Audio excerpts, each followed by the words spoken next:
everybody. Welcome back to the Music Buds podcast. This is episode number 49, and my name is Henry. This week, I'm honored to be joined by Janine Shilstone, the lead singer of Vukovi. Janine, thank you so much for, as I was telling you before, I really do love this music, and I really appreciate you taking the time. No problem at all. It's weird when I got asked to do it. I was like, and it was like, it needs to be 6 o'clock because it's like US time or whatever. And I was like, oh, cool. Yeah. That's a wee change, so it's cool. Yeah. Well, how's life for you, first of all, these days? Sorry, I'm just going to turn off these notifications. They're really annoying, sorry. Are you good?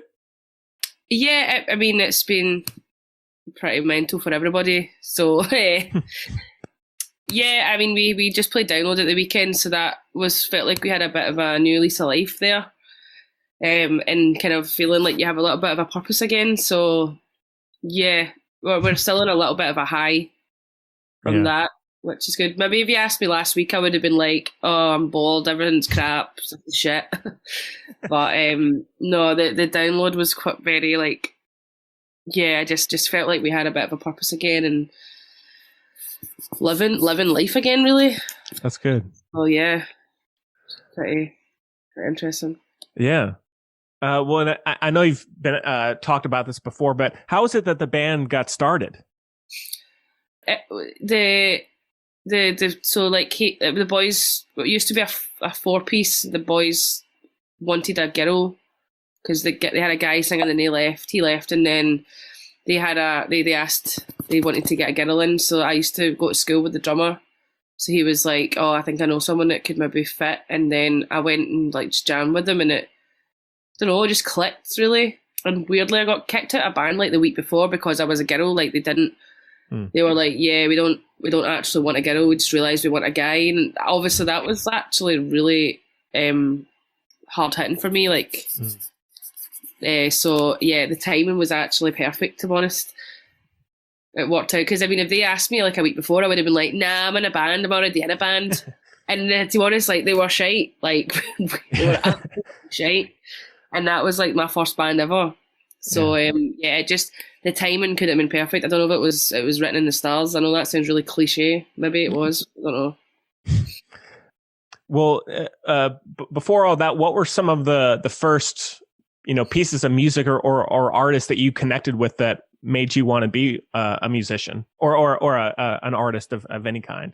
Yeah, honestly, like, I grew up, like, I went through, like, when I was younger, I went through like the pop stage. So like obviously like Spice Girls, like Steps, like super pop, Whitney Houston, Mariah Carey, like kind of all that. And then I heard Linkin Park, Hybrid Theory, and then I was like, wait a minute here, this is cool.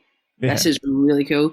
And that kind of heaviness, like going from pure pop to then going from like just this new metal, I was like, this is so cool. So then that, I was like, it just made me want to be in a band just because I loved it. And then obviously Evanescence, like, I remember Bring Me to Life came out and I was like, oh my God, like, this is unbelievable. Like, just, so yeah, it was, yeah, that was pretty, those were like the turning points for me in terms of like guitar music. I was like, oh, this is cool. Guitar music, I was like, guitar music is like way cooler.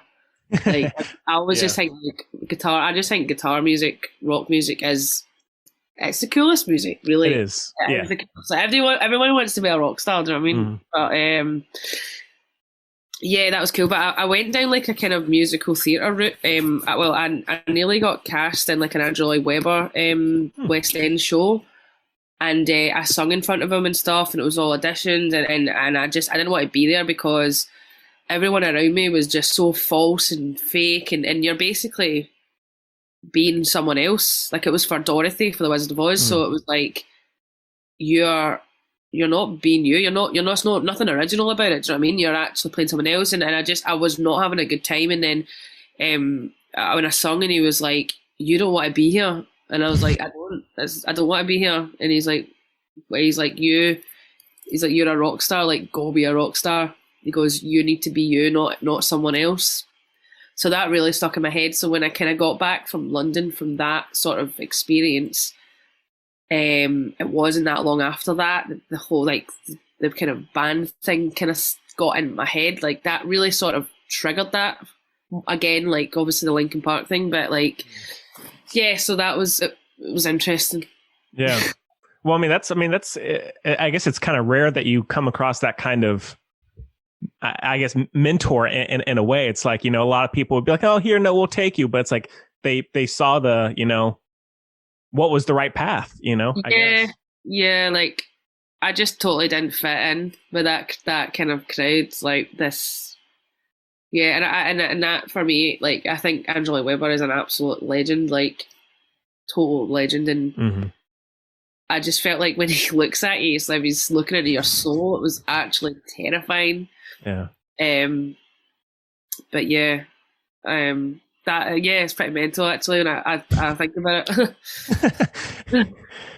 Well, now talking about some of your recent work, like the album Fall Better, which came out last year. It's a pretty like all your music is, but it's a pretty like introspective album. Like there's a lot of like emotion in there, to be really vague. Like was that? Yeah. How did all that come about? Because it's like it listening to it, it's kind of like therapeutic because it's like, you kind of feel that genuine, that connection there. But like, I feel like what was the actual process of putting it all together? So, do you mean when you listened to it, did you feel like you felt something? I don't know, like, did you feel some sort of emotion from it? Yeah. No, I mean, no. And I should say, like, I really love that album, and all your music, but like that album, I feel like it has this like kind of dystopian vibe to it, but it's still, no matter what, it really gets in my head in like the coolest way. Like it feels very real. Man, I'm so glad you said dystopian, baby, because that was like the total goal.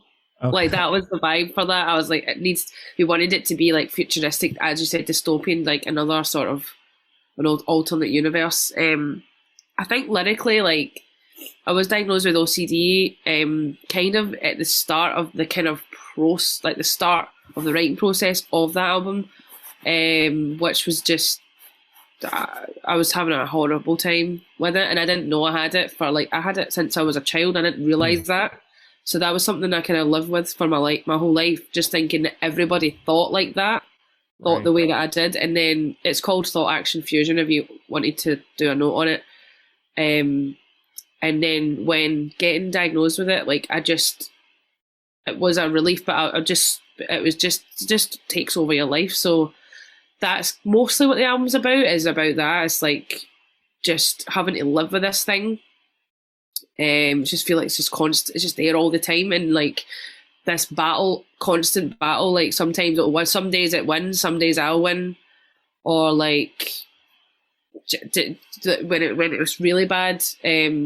Like you do feel like you just can't live with it anymore. Like you really just. Mm-hmm. Do you know what I mean? It's dark, but the only way to switch it off is if you think about these things. You're like, the only way I'm going to switch this off is if I kill myself. Like, and I know that's so dramatic, but it's these thoughts come through your head because some days you just can't cope with it. But that for me, the album for me was like a big fuck you to the to myself. But like, I mean it.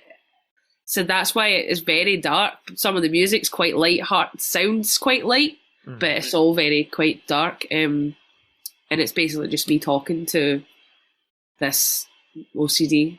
It's like this demon that just follows me about all the time. Yeah. And I think with fans, you can relate that to anything. You can relate to depression or an abusive relationship or think like horrific things that things that you happen in your life.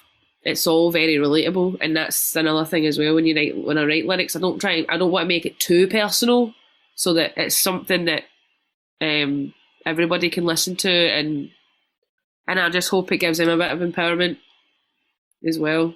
Yeah. No, I like, it's dark to say, but like someone's own mind, it's like oftentimes like the scariest thing, like 100%, 100%. My biggest fear is myself. That's absolutely my biggest fear. Yeah, like other people can be scary or certain challenges in your life, but like when you're by yourself in a room, nothing else going on, and you're just left with your thoughts, it can be pretty Oh my god, yes, unpredictable. It is. Someone should do a horror movie on that. In fact, I bet you there has been a horror movie on that. I'm just thinking, but yeah, no, 100%. Yeah, that's like the biggest. Yeah, sometimes when you, you could talk about it. I could talk about it all day. But yeah. but yeah, Well, are there? I mean, of course, I'm sure all the songs are very very personal. But are there any from the album in particular that either the process was very challenging or kind of unique, or did they all kind of fit together in their own way? it's like it just sort of came together. Like, it's weird. Me and Hamish are convinced that like we're just gonna wake up one day and be like, forget how to write music, or like just don't know what to talk about anymore. Mm-hmm. And it just seemed to come together really really nicely. Like lyrically, Where Are You and I'm Sorry, those were like the hardest songs to write lyrically and record, because they're just like the most darkest and like probably the most personal. And like writing them was like such just during a really dark point in my life. With like I'm Sorry, like that, it was kind of like, I suppose, like a suicide note maybe, like like, but then obviously not yeah, if you listen to it, if you listen to it again, you maybe hear it differently now. But that was my way of coping with things, just writing about, like, maybe talking about how I was feeling, and like, yeah. But then Where Are You is about my cousin passed away when she was like 4, from like a really bad, horrific brain cancer, and that is kind of written, but from her mum, their parents, was kind of, that was for them really, like, just where like, again, if you listen again to it, you'd maybe hear the song different now. But so those songs they were pretty harrowing, to be honest. Even recording them, listening back, I don't really listen to them, but also, like, if you do listen to them, I just see how far I've came from that point in your life, Mm-hmm. I know. Again, I do all of this for our fans, because I want them to. I know we've got such a beautiful community of fans, and I do it for them. Yeah. So, they're helping me as well. I'm getting all my shit out, and then they're listening to it, and then they're maybe like relating to it and feeling better. So it's a two-way street, I suppose. Yeah. Yeah, and I was going to mention, like, Where Are You was one that really struck me, like it, and so that, yeah, and that's quite the story behind it. But now, in terms of fans and audiences, what is it? And it's a broad question, but like, what has it been like touring over the years? Has it been like just being able to connect like that? Has that been great? What has it been like touring? Yeah. Honestly, amazing. Like, this, it's just, we just wish we haven't done it. Nowhere near enough. Like, we've done Europe a lot now, we've done UK a lot, but we just love being on the road. That's when we're most alive, Mm-hmm. So I mean, being touring is like the most roller coaster thing, like, feeling ever. Your mental health is so up and down, Sometimes you wake up in the morning, you're like, I'm not doing this anymore. I'm done. Sort my fucking life out, like, or like, you come off stage, you've played to like maybe 2,000 people, and you're like, oh my god, I don't think I could get any higher right now. Like, so yeah, It's an interesting life. Yeah. No, I mean, not even having like toured myself, but like, having talked to people and thought about it, like, you might have to spend all this time on the road, long trips and all that stuff. But just as you were saying, it's like, you might have that 1 hour that's like the best time of your life, I would think. Yeah, that's the thing. And then seeing these people connecting with it live just blows my mind, honestly. It actually blows my mind. It's like, I can't believe you've paid money to come and see us like that. It's just mad. Yeah. But Yeah.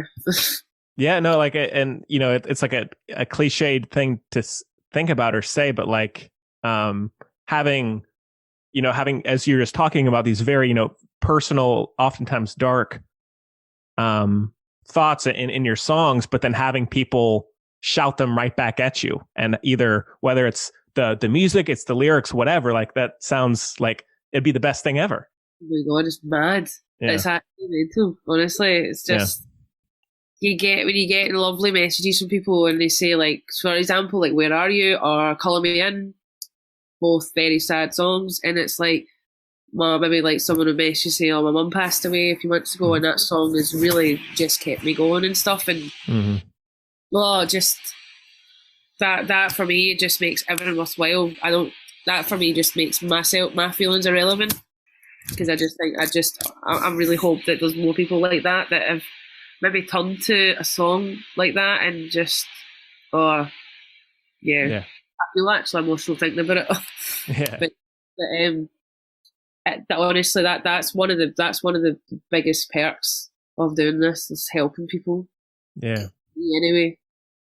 And now you've done some really cool music videos, and they always have a very, like, either like really colorful style, or kind of a very like punk style. Like, how does the design or the concept of a music video for you come about? Are y'all thinking about it, or is someone kind of coming to you and you help to plan it out?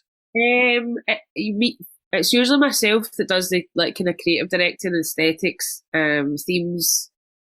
Then I'll brainstorm with Hamish as well, to try just to kind of tweak all the ideas and round them up, because sometimes my brain has an explosion of ideas and I'm like, right, we're going to need to pick a handful. So Hamish is good for that, because we can actually start brainstorming and he'll be like, right, okay, let's wind this in. So yeah, I'm just organising our next music video for next month. We're filming it next month, so we've actually not done one in ages. So this one's got. I feel the pressure with this one. It needs to be amazing. It needs to be the best we've ever done. It needs to be perfect. Well, not perfect, but you know what I mean. It needs to be good. So, yeah, that's kind of like the my priority over the next few weeks, basically. And do you feel like when you're actually like being filmed and all of that, when you're actually doing it, is it? Excuse me, is it like a fairly comfortable process? Does it feel weird doing a music video at all, or is it all right? I don't particularly enjoy them, I'm going to be honest. Sure. But seeing it coming together is good. I love styling. Like, I love styling, and I like I'm a massive film buff, so like I just try and get as much inspiration from like some of my favorite films, cinematography and color washes, and I feel like the last year or so, like, I've really kind of geeked out on that. So I really want to try and make the next video like as aesthetically pleasing as it can be. So that's the fun part, but like actually performing and stuff, like, I don't know. I don't particularly like looking at myself, so. That, I mean, I don't think there's a lot of people that do, so that kind of I don't really like that bit, but yeah, I have a great makeup artist. She's amazing, Charlie Bang Bang, and she's just unreal. So yeah, that'll be see what happens. Yeah, no, I would feel the same. It's always weird seeing yourself on any kind of, at least for me, it's always weird seeing myself on any kind of screen or anything like that. But oh, and I was going to say, because you talked about film, because I also do the Film Buds podcast, which is like a movie review show. So I'm a huge film person. Oh my God, yes. By the way, I'll absolutely get involved. I films all day. Okay, awesome. Well, what are, in terms of this last year, even, what are some ones that you've enjoyed, or perhaps just favorites of all time? Like, see, now that you've asked me that, I can't think of, like, I'll forget hundreds of films, and then when I'll come off this call and I'll be like, why didn't I see this? Why didn't I see that? I rewatched, like, I loved Handmaid's Tale. I rewatched all that again. It's just perfect. Yeah. I've just recently rewatched, like, Hamish watched it the other night there, because I said, you have to watch this film. It's one of my favourite films. watch it again because he's not seen it in years. Like Alien Resurrection. Oh yeah. Personally, I know it's maybe controversial. That's probably my favourite Alien film. Really? I think aesthetically and Winona Ryder as well. Come on. Oh yeah. She's in it. So, I mean, that's all you need to know. Then what's his name? Oh my God, what's his name again? No, I rewatched that. Rewatched The Matrix, like just like classics. I've been watching quite a lot of like old. I love the 90s and the 90s. Like I love that era. Yeah. I'm trying what else. I actually watched. I don't know if you get it over there. It's called Behind Her Eyes.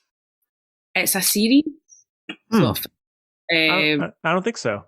It's actually, U2, Bono from U2. Oh yeah. It's his daughter. She's in it. She plays the lead in it. Huh.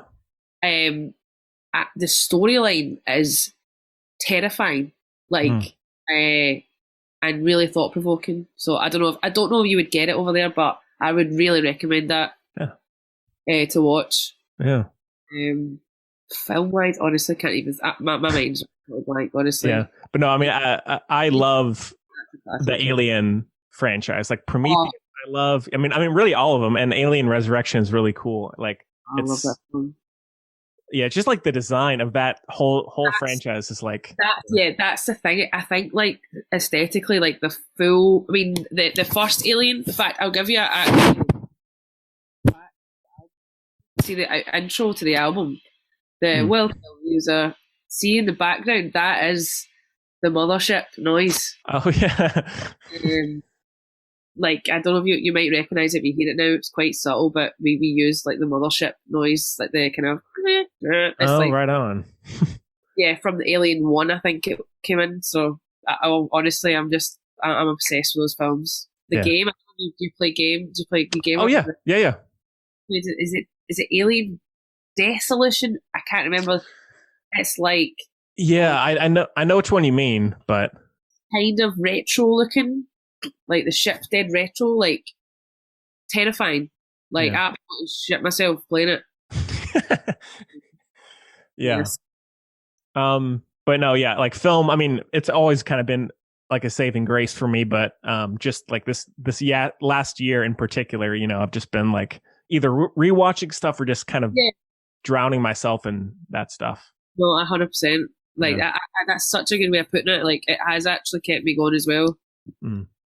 I get so stuck in. See, when I get really like a film as well, or like a series, like I get so like Star Wars. I rewatched all the Star Wars as well. Like amazing. Like I just get so like obsessed with like backstories and characters, and I want to know like Wiki. Is it Wiki? That they've got like the Wiki character thing. So I just I just want to look up like their whole backstory and stuff. I get so obsessed. So yeah, that's a big hobby of mine. Is definitely film and TV.